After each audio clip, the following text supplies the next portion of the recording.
Hello everyone, how are you? Welcome to your English classes. I am Chanchila Tiwari from Tapsi Singh High School, Chiran, Saran. I hope you all are fine. So I have brought the next video for you so that we can continue the learning process in our learning hub. So चलिए, what I have brought for you today देखते हैं. Before starting the lesson, एक quotation है जो मुझे बहुत पसंद आया and I thought it will be useful for you to know it. So this quotation is like, I will not let anyone walk through my mind with their dirty feet.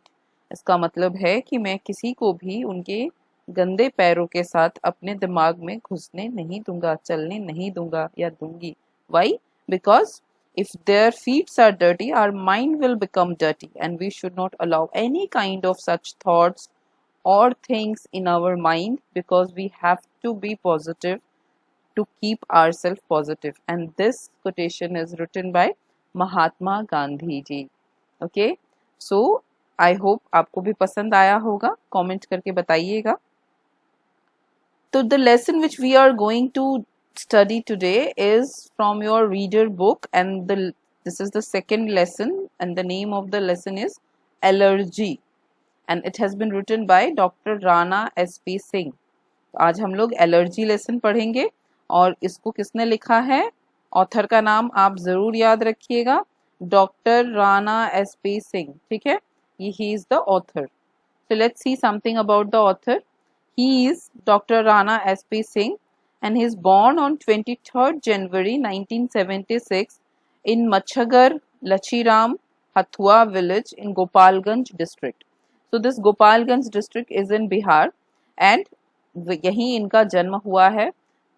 इनकी खासियत क्या है, तो he has written many articles in health care journals and leading newspapers.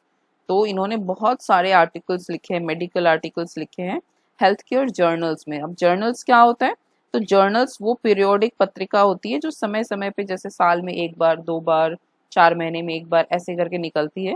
उनमें इन्होंने बहुत सारे लेख लिखे हैं, आलेख लिखे हैं और न्यूज़पेपर्स में भी लिखे हैं. ठीक है, a reputed physician and specialized on allergy. तो ये एक बहुत ही जाने माने फिजिशियन है और साथ साथ इनकी स्पेशलिटी क्या है, ये एलर्जी के ऊपर काम करते हैं. तो बिफोर स्टार्टिंग द लेसन, क्या आपने ऐसी चीजें ऑब्जर्व की हैं कभी, किसी को देखा है, किसी व्यक्ति को इस तरह फेस पे ऐसे कुछ हुआ या फिर सन के साथ एलर्जी, रैशेस, ये देखिए इसके हाथ पे होके रखा है, तो ऐसे रैशेस के साथ आपने भी देखा होगा. Do you know what this things are called, इन सबको हम क्या कहते हैं, आपको पता है? Did you ever seen anyone facing such thing, आपने कभी किसी को देखा है इस तरह की चीजों को फेस करते हुए, झेलते हुए?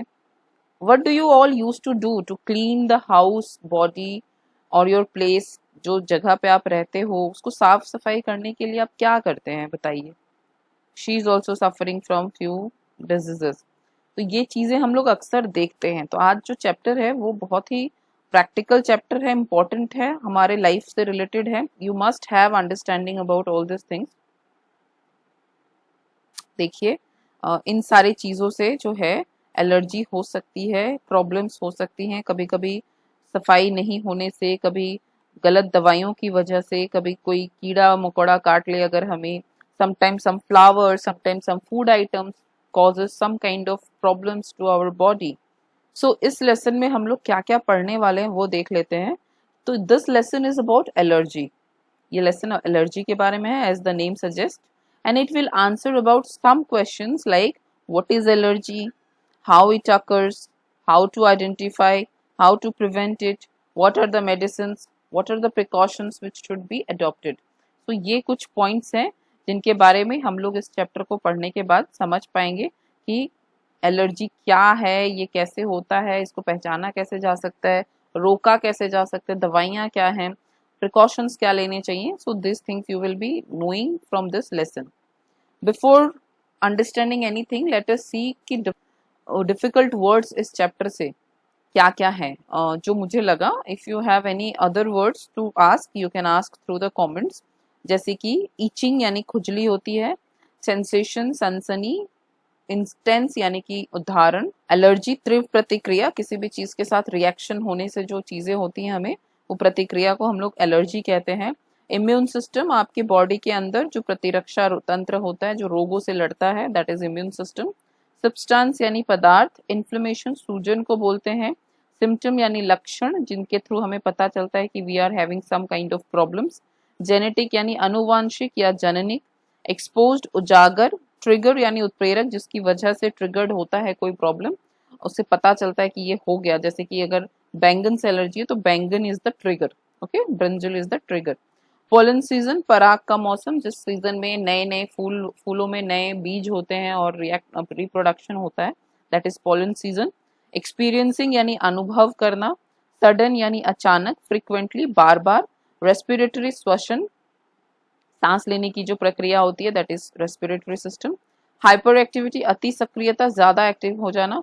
ऑब्स्ट्रक्शन यानी बाधा, इंटरेक्शन यानी परस्पर क्रिया, अंडरलाइंग आधारभूत, एडमिनिस्ट्रेट प्रशासित करना या किसी टेस्ट को करना, पीरियोडिकली यानी समय समय पे, मॉनिटरिंग यानी निगरानी, अकरेंस घटना, डिफेंस सिस्टम प्रतीक्षा प्रणाली, एंड डायग्नोस्टिक यानी रोगों का निर्णय करना या निदान करना, जिस प्रोसेस के थ्रू हमें पता चलता है कि बीमारी क्या है, उसको डायग्नोसिस जो करने के लिए हम लोग टेस्ट वगैरह करते हैं, so that is diagnostic. Okay, so these are few of the difficult words or new words from your lesson.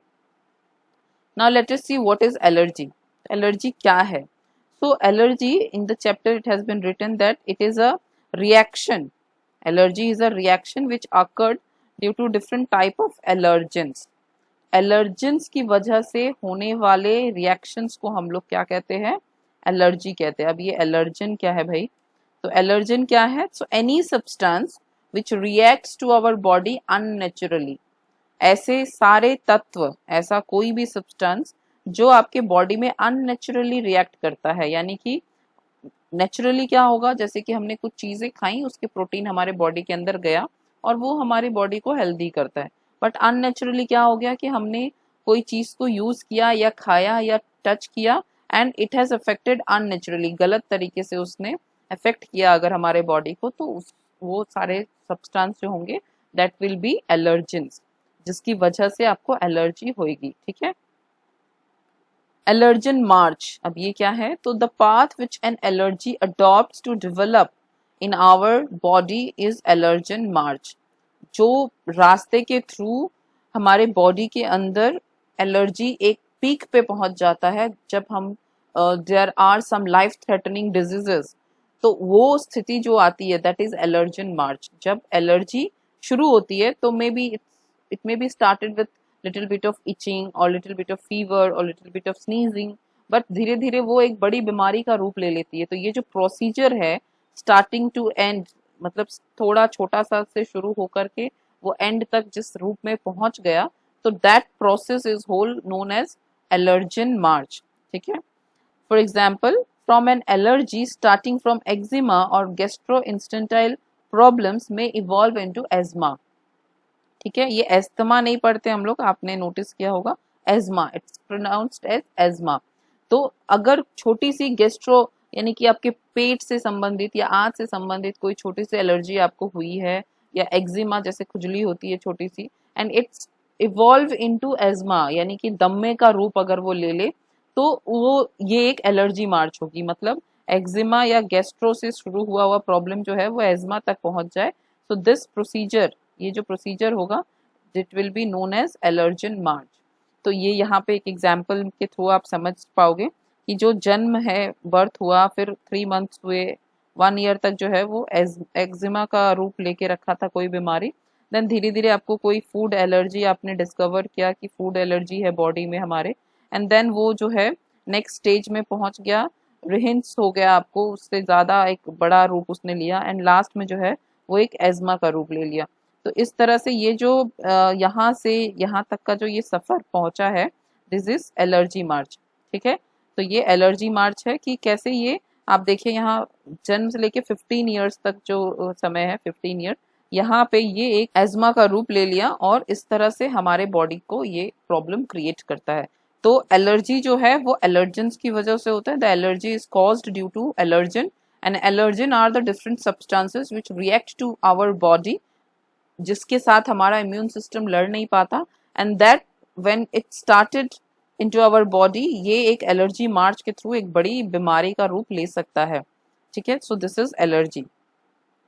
Now history of research क्या कहती है? रिसर्च जो है वो कहती है कि 1967 में ये पता चला हमें कि हमारे बॉडी में कुछ एंटीबॉडीज होते हैं जिससे के थ्रू हम लोग इससे लड़ सकते हैं, या कुछ एंटीबॉडी अगर हमने बनाए यानी बॉडी के अंदर ऐसे तत्व क्रिएट किए जो इस प्रकार के एलर्जेंस को स्टॉप कर सके, रोक सके, तो इसको एंटीबॉडी कहा जाता है। ठीक है, एंड किसने इसका पता लगाया? It has been researched by Uppsala and Baltimore. These are the name of two scientist जिन्होंने इसके बारे में रिसर्च किया, और उन्होंने उसका नाम क्या दिया? इम्यूग्लोबिन ई और IgE, ये दवाई का नाम उन्होंने रखा। These are used to develop antibodies for hundreds of different allergens। तो ये जो स्पेसिफिक दवाई है इम्यूनग्लोबिन, इसको क्या चीज के लिए यूज करते हैं? तो ये हंड्रेड्स ऑफ डिफरेंट एलर्जेंस को ट्रीट करने के लिए इस्तेमाल किया जाता है। Researches are carried out to treat different allergies differently. तो ये जब शुरू हुआ था यानी 1967 में, जब ये इम्यूनग्लोबिन का आविष्कार किया गया बाल्टीमोरे और उपसला के द्वारा, तो उस समय वो एक ऐसी दवाई थी जो बहुत सारे एलर्जीज को एक साथ ट्रीट करती थी।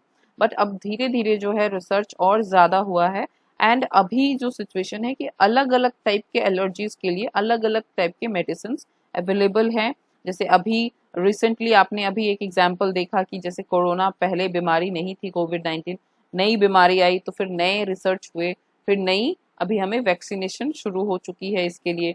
तो ऑलमोस्ट 1.5 ईयर का टाइम जो है वो लगा है इस वैक्सीन को डेवलप करने में, रिसर्चर्स के द्वारा, साइंटिस्ट के द्वारा, डॉक्टर्स के द्वारा। तो इस तरह से डॉक्टर्स जो हैं, जब नई नई बीमारियां आती हैं या नया नया प्रॉब्लम होता है या नहीं भी होता है, जब संभावनाएं होती हैं, तो they start researching on it and they start preparing the medicines for it so that we can be saved from all those kind of diseases, है ना? तो he is Baltimore, इनका पिक्चर मुझे मिला, so I have used it. If you get the picture of Uppsala, उपसला एक university भी है, उपसला university इन्हीं के नाम पे उस यूनिवर्सिटी को बनाया गया है, and in that university there is always an research going on for anti drugs बनते हैं वहाँ पे, एंड वहाँ पे बहुत से ऐसे साइंटिस्ट हैं जिनको नोबेल प्राइज भी मिला है। So he is also very famous person.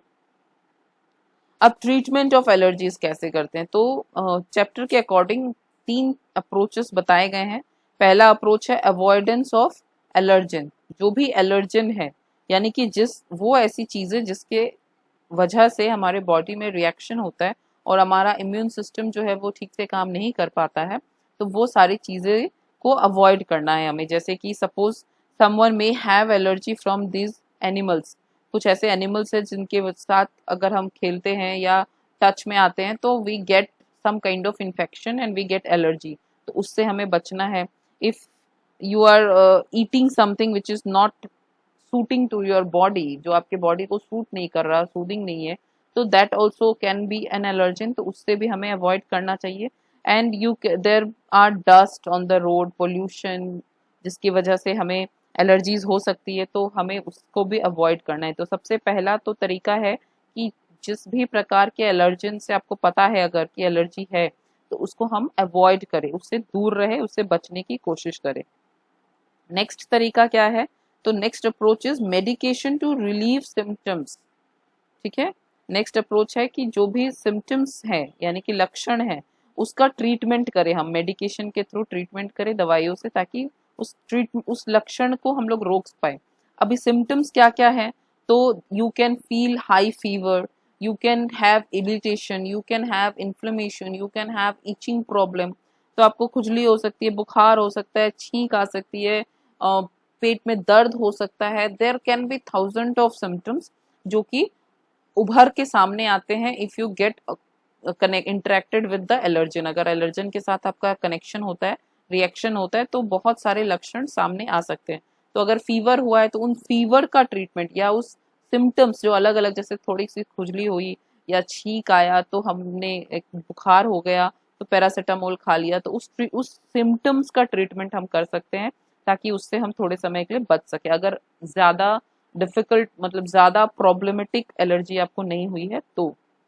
So the third approach is allergy shots. So this is the last thing which we can do, allergy shots जो इंजेक्शंस हम लोग ले सकते हैं एलर्जी को लेकर के, कि अगर हमें वो बीमारी हो ही गई है तो फिर तो उसका ट्रीटमेंट करना होगा। And for that there are shots some time of vaccination can be there. जैसे मीजल्स के लिए वैक्सीनेशन आ गया, पहले नहीं था, तो वायरस का बीमारी है वो। तो इस तरह से जो है हम लोग 3 तरीके से एलर्जी का ट्रीटमेंट कर सकते हैं।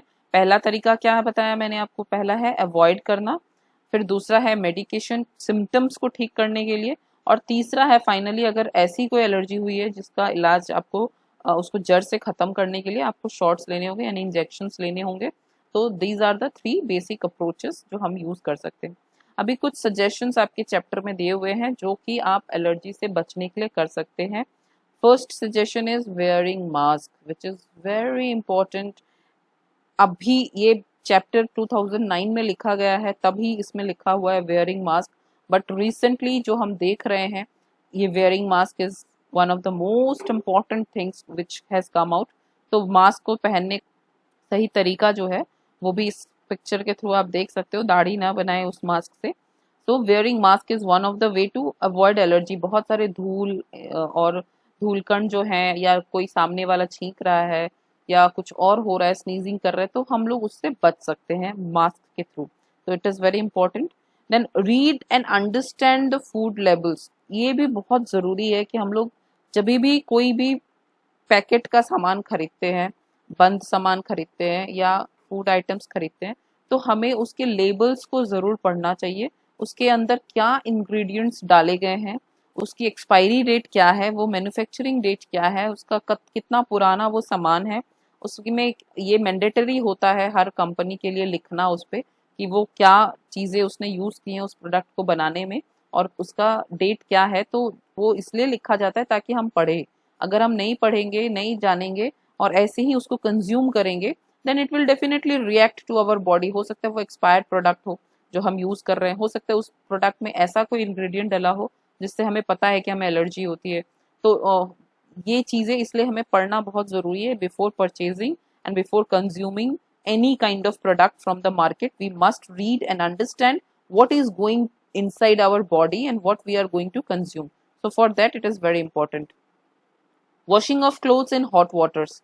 क्लोथ्स तो धोना, कपड़े धोना तो है ही, लेकिन हॉट वाटर में धोना is also very important. Specially your under garments, जो हम कपड़े अंदर पहनते हैं वो ज़्यादा जो बॉडी से डायरेक्टली कनेक्टेड होते हैं, तो वो ज़्यादा गर्म पानी में धो के एंड हॉट वाटर में धोने के साथ साथ सनलाइट में उसको ड्राई करना। शेडो में नहीं ड्राई करना है, यानी छाँव में नहीं सुखाना है उसको, उसको धूप में, डायरेक्ट धूप में, स्पेशली जो अंडर गारमेंट्स हैं that need to be dried out in sunlight। तो ये ज़रूरी है। फिर आपके बेड शीट्स हैं या पिलो कवर है, ये तो ये चीज़ों को साफ करना है हमें गर्म पानी में। Remove carpet and upholstered furnitures. ऐसे फर्नीचर्स जो बहुत हैवी हैं और जल्दी आप उसके अंदर झाड़ू नहीं जा पाता है, या कारपेट्स अगर है और अगर वैक्यूम क्लीनर नहीं है, साफ नहीं होता है, तो उसके अंदर भी बहुत से धूल जो हैं वो ऐसे जम जाते हैं, इन्फेक्शंस, इंसेक्ट्स बाई जो उसमें घुस जाते हैं फिर नहीं निकलते, तो वो भी आपको बीमार कर सकते हैं। तो कारपेट्स ना रहे वो भी बेटर है। पोछा ऐसे लग सकता है अगर फ्लोर है तो ये इम्पोर्टेंट है। Use chemicals which kills germs. जब भी हम घर पे उसको मोपिंग करते हैं, सफाई पोछा लगाते हैं या वाइपिंग करते हैं, तो उस समय जो है ऐसे कुछ केमिकल्स यूज करने चाहिए वाटर में, so that it can kill the germs. तो अभी आप बहुत से ऐसे प्रोडक्ट्स मार्केट में अवेलेबल होते हैं, जैसे लाइजॉल है एक, फिर डिटॉल डाल सकते हैं हम लोग, कुछ नहीं है तो आप नमक डाल सकते हो, कैरोसिन डाल सकते हो। तो उससे क्या होगा कि जो छोटे मोटे कीड़े मकोड़े हैं, फिनाइल का यूज कर सकते हैं हम लोग घर में। तो ये सारी चीजें जो हैं वो हेल्प करती हैं जर्म्स को किल करने में, and with that we can protect ourselves. हम लोग अपने आप को कुछ हद तक प्रोटेक्ट कर पाते हैं। Use water filters. Filtered water is very important. Water is the source of energy into our body as well as it is also a source of so many diseases. पानी की वजह से बहुत सारी बीमारियां होती है, बिकॉज वी डोंट नो उस पानी जो हम कंज्यूम कर रहे हैं, अगर हमें फिल्टर हमने नहीं किया है तो उसमें कौन कौन सी ऐसी चीज़ें हैं जो उसमें मिल के आ रही हैं और जा रही है हमारे बॉडी में। तो बहुत से ऐसे बैक्टीरियल इन्फेक्शंस है, डिजीजेज हैं जो वाटर की वजह से होते हैं। जैसे one of them is typhoid which I know, because मुझे भी एक बार हो चुका है, एक बार नहीं एक्चुअली 2 बार हो चुका। तो बिकॉज समटाइम्स व्हाट हैपन्स कि हम कहीं बाहर जाते हैं, we it's not possible for us to use the filtered water, तो हम कभी कभी पी लेते हैं। या not only water directly consume नहीं करके, कभी कभी अगर हम बाहर का खाते हैं उसमें उन लोगों ने जो वाटर यूज किया हुआ होता है वो भी बैक्टीरियल हो सकता है, उन्होंने फिल्टर्ड वाटर अगर यूज नहीं किया है। तो that's why it is very important कि आप साफ पानी, फिल्टर्ड वाटर, घर का खाना, these are the few things which we must do. Use air filters if affordable, अगर आप अफोर्ड कर सकते हैं तो एयर फिल्टर्स भी यूज करने चाहिए, because through years many insects come inside and धूल भी एब्जॉर्ब करता है। अभी तो ऐसे ऐसे एसी आ चुके हैं, एयर फिल्टर्स एयर कंडीशनर्स हैं जो कि पोल्यूशन को लेवल को कंट्रोल भी करते हैं, साथ साथ उसके धूल को भी, डस्ट को भी कंट्रोल करते हैं। तो इफ इट इज अफोर्डेबल, ऐसा कोई ज़रूरी नहीं है कि सब कोई एसी में रह सके या अफोर्ड कर सके, फिल्टर्स यूज कर सके, तो एयर फिल्टर्स यूज कर सके। वाटर फिल्टर तो कर ही सकते हैं। वाटर फिल्टर अगर आपके घर पे आरओ का पानी नहीं आता, आप घर में सिंपली बालू, कोयला और गिट्टी के साथ भी एक मटके में डाल के पानी को छान के पी सकते हैं। कुछ नहीं करना तो बॉयल करके पी सकते हैं, बॉयल किए हुए पानी को ठंडा कर लीजिए फिर पीजिए, तो दिस कैन बी यूज्ड। और एयर फिल्टर्स अगर आप अफोर्ड कर सकते हैं, वेल एंड गुड, नहीं कर सकते हो तो भी मास्क तो है ही हमारे पास। तो दीज वेर द सजेशंस। अब हम लोग पूरे लेसन का एक ओवरव्यू देख लेते हैं कि हमने इस पूरे लेसन में क्या सीखा है। We must understand about the allergens which creates allergy into our body. हमें एलर्जेंस के बारे में जरूर जानना चाहिए जो एलर्जी क्रिएट करता है हमारे बॉडी में। फॉर एग्जाम्पल, रोज जो है, गुलाब जो है, खुशबू का सोर्स है, बट समटाइम्स यही रोज कुछ लोगों को के लिए एलर्जी का कारण बन सकता है। तो आपकी बॉडी को स्पेसिफिकली कौन सा ऐसा सब्सटेंस है जो नेगेटिवली इम्पैक्ट कर रहा है, वो जरूर जानना चाहिए। We should be cautious enough to stop the allergy march into our body. तो एलर्जी मार्च आपको मैंने बताया कि जो प्रोसेस है, प्रोसीजर है from starting point to the end point, तो वो उसको स्टॉप करना बहुत जरूरी है। हमें कॉन्शियस होना चाहिए, जब स्टार्टिंग में हमें पता चल जाए कि इस एलर्जन से हमें एलर्जी है, तो वहीं पे हमें उसको कंज्यूम करने से या यूज करने से अवॉइड करना चाहिए और अपने आप को प्रोटेक्ट करने की कोशिश करनी चाहिए ताकि एलर्जी मार्च ना हो सके, हमारे बॉडी में कोई बड़ी बीमारी ना हो सके। We must take precautions to avoid any type of interaction with harmful substances with ourselves. किसी भी प्रकार का हार्मफुल सब्सटेंस से इंटरेक्शन बॉडी का ना हो, ये हमें जरूर ध्यान रखना चाहिए। Medication and allergy shot should be used if necessary to avoid any kind of harmful effects. किसी भी प्रकार के हार्मफुल इफेक्ट से बचने के लिए हमें दवाइयों का प्रयोग और एलर्जी शॉट्स का प्रयोग जरूर करना चाहिए, so that we can protect our body from harmful effects. Cleanliness and hygiene routine should be followed properly to avoid different types of diseases. अलग अलग बीमारियों से बचने के लिए हमें सफाई का खास विशेष ध्यान देना जरूरी है। एक स्पेसिफिक रूटीन फॉलो करना चाहिए सो दैट हमारा बॉडी हेल्दी रह सके, हमारा इम्यून सिस्टम ढंग से काम कर सके।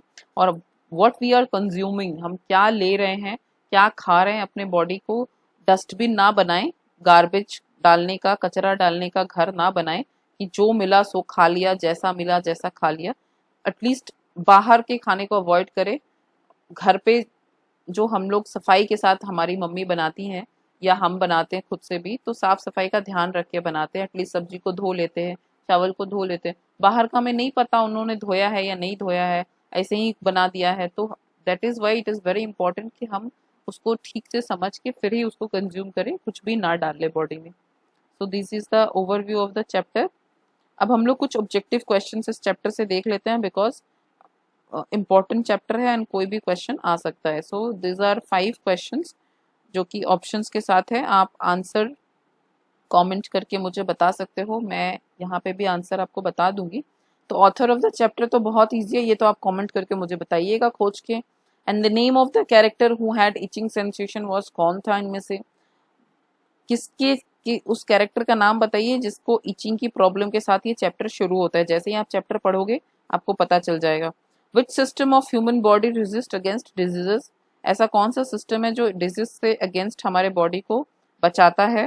What are the 2 types of risk factor which can cause allergy, कौन सा ऐसा चीज है जो एलर्जी से हमें एलर्जी की वजह बन सकता है। और फिर the substance which cause allergy are called, वो सब्सटेंस क्या है जिसकी वजह से हमें एलर्जी होती है।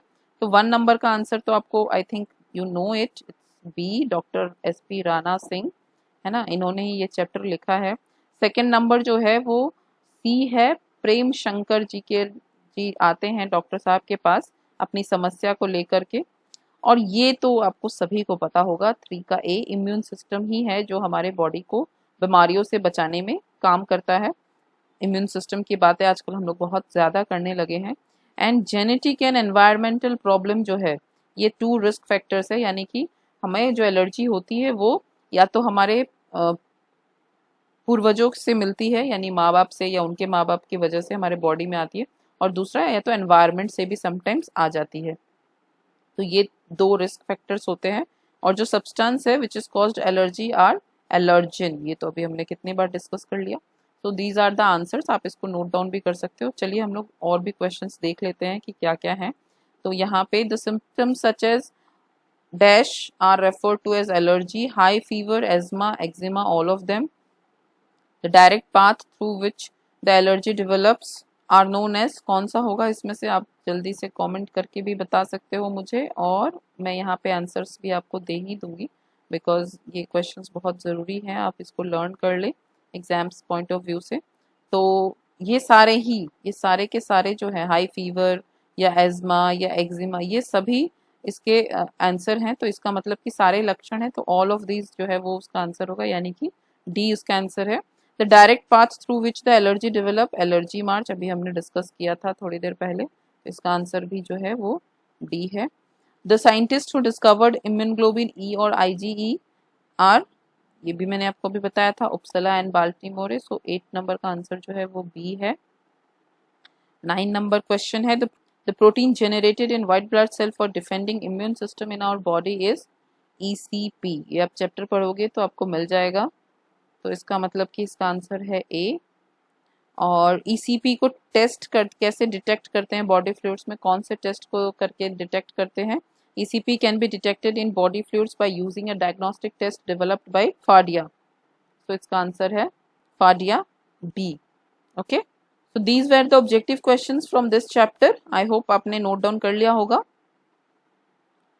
Now there is a food for your thought. आप इसको देखिए, इसको प्रिपेयर करिए। Prepare a list of the cleanliness habits which you and your family adopts after the pandemic. Pandemic COVID-19 के बाद ऐसे कौन से cleanliness habits हैं, सफाई की आदतें हैं जो आपने और आपके परिवार ने अपनाई हैं, उसका एक लिस्ट बनाइए, पूछ के बनाइएगा। And make a chart of do's and don'ts which should be adopted to avoid allergy and other type of diseases। यानी कि बेसिकली आपको प्रिकॉशंस के लिस्ट बनाने हैं कि कौन से ऐसे प्रिकॉशंस हैं जो हम ले सकते हैं, ताकि जो हमें करना चाहिए कुछ चीज़ें या नहीं करना चाहिए, ताकि हम लोग अलग अलग प्रकार के डिजीजेस से या एलर्जी से बच सकें। ठीक है, तो आप प्रिकॉशंस का एक लिस्ट बना पाएंगे जिसमें डूज एंड डोंट्स होगा, तो वो भी आप बनाइए एंड कमेंट में दे भेज सकते हो मुझे, या if you have any question regarding this chapter you can also ask through your comments. So thank you very much for your time, and I hope you like the video, and I hope you have subscribed my channel. Thank you very much.